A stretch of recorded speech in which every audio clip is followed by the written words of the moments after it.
Guys, we got some breaking news right now. It looks like we're going to be expecting some substantial changes to China's zero COVID policies. At least that's what's being reported in Reuters today. And so that's what I'm going to dive into in this video. And so as you guys smash that like button, let me run the intro. What's up, guys, and welcome back to the channel. Let's dive right into this one. I don't want to waste any time. So you can see here, as reported by Reuters, China is expected to make a substantial COVID policy changes soon, according to at least to an ex-government expert. And so what exactly do they mean by that? Let's dive into this article. So it looks to me that they're saying that China will make substantial changes to its dynamic zero COVID-19 policy in the coming months, which is what a former Chinese disease control official told a conference hosted by Citigroup on Friday.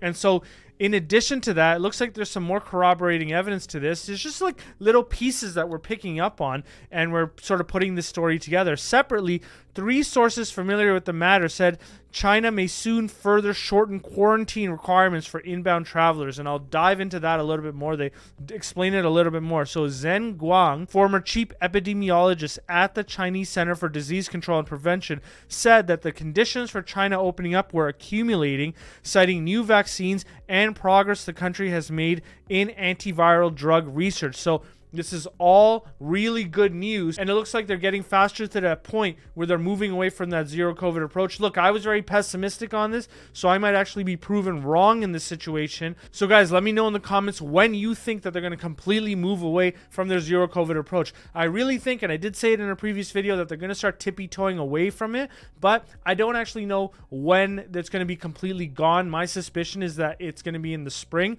Let me know what you guys think. I learned a ton from you guys. Now, the article goes on to say that asked by Citi chief China economist Yu Xingrong, guys, forgive me for pronouncing that wrong, if China would open up after its annual meeting of parliament that traditionally takes place in early March, he said many new policies would be introduced in the next 5 to 6 months without indicating any basis for that information. And so the situation is changing now, and China's dynamic zero will also undergo major changes. Substantive changes will happen soon, he said, according to the recording of the session, which was titled China's Exit Strategy from Zero COVID. And we're starting to see some tiny changes. So this is what I mean about my theory about the tippy toe changes. You can see that they did make some travel tweaks, or they're expected to make some travel tweaks. You can see here that China has continued to fine-tune its COVID approach and may soon shorten its COVID-19 quarantine requirements for inbound travelers from the current 10 days to 7 or 8 days. And so travelers will need to spend 5 days in a quarantine facility and a further 2 or 3 days at home. And so such a move would follow China's decision in June to slash quarantine time for inbound travelers by half. Also, Bloomberg News said on Friday that China was working on plans to scrap a system that penalizes airlines for bringing COVID-positive passengers into the country. So this would mean that more airlines would be motivated to continue flights into the country, which might have been slashed because they don't want to take on the penalization measures. And so Chinese airlines on average flew 145 international flights a day in October, which is up a fifth from what was happening in September. So that's really good news to hear, and in the direction that we want to see. Now, what does the situation on the ground look like? Because as you ease up these measures, do they get that huge wave of COVID like we saw in January of 2022 when things started opening up? Authorities on Friday reported almost 4,000 new locally transmitted infections for the previous day, which is a tiny number by global standards, but the most in China since early May. So that's kind of nuts, and it could mean that they will further lock things down to sort of stop the spread, but I don't know if that's going to happen this time around. So officials did say that China has resolutely stuck to a zero-tolerant approach that reacts to even single cases with lockdowns and mass testing. However, those measures have roiled the economy and are increasingly frustrating the public. And as an example of the public being frustrated, Wuhan is once again making COVID-related headlines. There are videos that came out earlier that showed rowdy protests inside a compound in Wuhan's Hanyang district on Thursday night, which were shared on social media on Friday.